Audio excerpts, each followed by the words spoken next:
एक अनोखी प्रेम कहानी। एक 14 साल के लड़के को अपनी ही क्लास की लड़की, जिसकी उम्र 10 साल थी, उससे प्यार हो गया, पर वह कह नहीं पा रहा था क्योंकि वह लड़की अमीर थी। वह लड़की बहुत ही खूबसूरत थी। वह कई बार अपने प्यार का इजहार करना चाहता था, पर बार बार उसे अपनी गरीबी का एहसास हो जाता था और वह कभी कह न सका। लड़की के लिए उसके दिल में प्यार और बढ़ता गया। दिन बीतते गए। स्कूल का आखिरी दिन आ गया।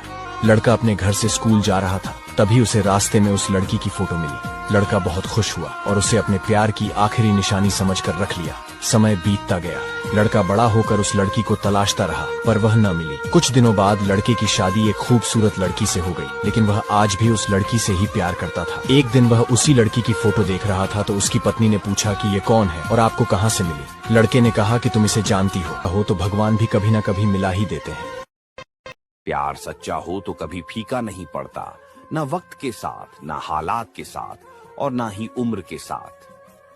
प्यार जिंदगी में कभी किसी पर इतना भी हक मत जताना कि आपका हक जताना उसे बोझ लगने लगे। अहंकार और अकड़ इंसान के दो सबसे बड़े दुश्मन हैं। अहंकार आपको किसी का होने नहीं देता है और अकड़ की वजह से कोई आपका होना नहीं चाहता। अच्छे लोग सबको बड़ी जल्दी माफ कर देते हैं, लेकिन अगर उन्होंने अब की बार माफ करने की बजाय दूरियों को चुना है तो समझ लेना उनके आत्मसम्मान को बहुत ठेस पहुंची। पुरुष मरने से उतना नहीं डरता जितना अपनी मनपसंद स्त्री को खोने से डरता है। जब भरोसा टूटता है तब सॉरी का कोई मतलब नहीं रहता। कुछ रिश्ते किराए के मकान की तरह होते हैं, कितना भी सजा लो उन्हें, पर वो अपने नहीं होते। बुरा भी वही बनता है जो अच्छा करके थक चुका होता है। अपनी बीवी को कभी भी दुख न दिया करो, क्योंकि बीवी की दुनिया बहुत छोटी होती है, जो अपने पति से शुरू और पति पर ही खत्म हो जाती है। अपनी प्रेम 3 प्रकार के होते हैं। जो मिले उसी से प्रेम करो, ये एक समझौता है। 2, जिससे आप प्रेम करते हो और वो आपको मिल जाए, ये आपकी सफलता है। 3, जिससे आप प्रेम करते हो ये जानते हुए भी कि वो आपका कभी नहीं हो सकता, फिर भी उसी शख्स पर अड़े रहना, ये आपका सच्चा प्रेम है। आप कौन सा प्रेम करना चाहोगे? प्रेम 3। प्रेम दुनिया की सबसे खूबसूरत चीज है, जिसे देखा नहीं जा सकता, छुआ नहीं जा सकता, इसे केवल महसूस किया जा सकता है। जब परमात्मा रात को पेड़ पर बैठे पक्षियों को भी कभी गिरने नहीं देते, तो सोचो वो हमें अकेला और बेसहारा कैसे छोड़ सकते हैं। धर्म से ज्यादा तो कर्म महत्वपूर्ण है, क्योंकि धर्म करके तो भगवान से मांगना पड़ता है, जबकि कर्म करने से भगवान स्वयं देते हैं। स्वयं अकेले खड़े रहने का साहस रखो। आपके जानने वाले आपको ज्ञान तो रोज देंगे, लेकिन साथ कभी नहीं देंगे। जब आपको पता चलता है कि आपके विचार कितने शक्तिशाली हैं, उसके बाद से आप कभी भी नकारात्मक सोच नहीं रखोगे। प्रेम दुनिया की सबसे खूबसूरत चीज है। औरत बिना मर्द के अपनी सारी जिंदगी गुजार सकती है, मर्द कभी नहीं गुजार सकते। मर्द को किसी ना किसी औरत का साथ जरूर चाहिए। बात कड़वी है मगर सच है।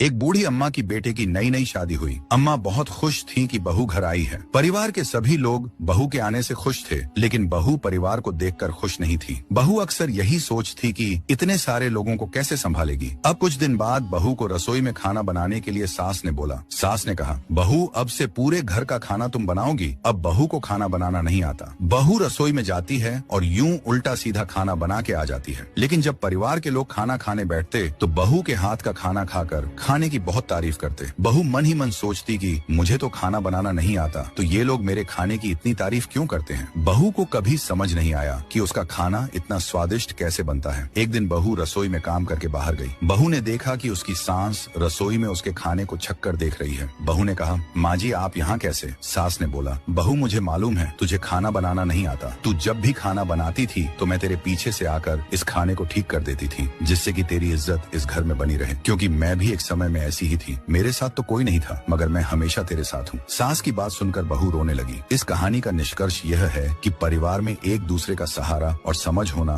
बहुत जरूरी है। सास ने अपने अनुभव और समझदारी से अपनी बहू का मान रखा और उसे समय दिया ताकि वह नए माहौल में ढल सके। ये कहानी इस बात को भी दर्शाती है कि सच्चा परिवार वही है जो एक दूसरे की कमियों को ढककर एक दूसरे को आगे बढ़ने में मदद करे। एक बूढ़ी अम्मा। ऐसा क्यों होता है? पति सबको समझता है, सिर्फ अपनी पत्नी को नहीं समझता। पति सबकी सुनता है, सिर्फ अपनी पत्नी की नहीं सुनता। पति बाकी सभी लोगों के दुख में दुखी होता है, पर पत्नी का दुख उसको नाटक लगता है। इसी वजह से आधे से ज्यादा महिलाएं जिंदगी जी नहीं रही, सिर्फ काट रही हैं।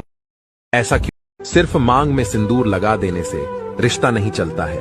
रिश्ता तो तब चलता है जब दो लोग एक दूसरे को समझते हैं, उन्हें इज्जत देते हैं, प्यार करते हैं और उस रिश्ते को पूरे सम्मान के साथ निभाते हैं। भली औरत सबका अच्छा करती रहती है, फिर भी सबसे नफरत पाती है, और कपटी औरत हमेशा सबका इस्तेमाल करती है, फिर भी सबसे प्यार ही पाती है। भली औरत ने हमेशा घमंड में आकर उस मर्द को ठोकर मारी है जिस मर्द ने उसकी दिल से इज्जत की है। फिर हुआ यह कि औरत ने वहां ठोकर खाई जहां उसे प्यार और इज्जत करने वाले कम और धोखा देने वाले और इस्तेमाल करने वाले मर्द ज्यादा मिले। औरत ने एक मर्द की जिंदगी की कड़वी सच्चाई, हजारों रुपए महीने कमा कर भी कभी भी कोई मर्द औरत से ज्यादा महंगे कपड़े नहीं पहनता, हालांकि वो कमा रहा होता है। जानते हैं क्यों? क्योंकि वो ये सोचता है कि मेरी जो पत्नी है वो अच्छे कपड़े पहने, मेरे जो बच्चे हैं वो अच्छे कपड़े पहने। अगर मैं नहीं पहनूंगा तो भी चल जाएगा। उनकी ख्वाहिशें पूरी करने के लिए वह अपनी इच्छाओं को मार देता है। वो कितना भी कमा ले, लेकिन अपनी पत्नी और बच्चों से महंगे कपड़े नहीं पहनता। हमेशा उनके बारे में सोचता है। लेकिन कुछ औरतें ऐसी होती हैं जो इतना कुछ करने के बाद भी अपने पति से यह बोल देती है कि तुमने मेरे लिए किया ही क्या है। अगर सहमत हो तो यस लिखो, और हाँ, हमें फॉलो करके अपना दोस्त बना लो, हमेशा सही राह दिखाऊंगा।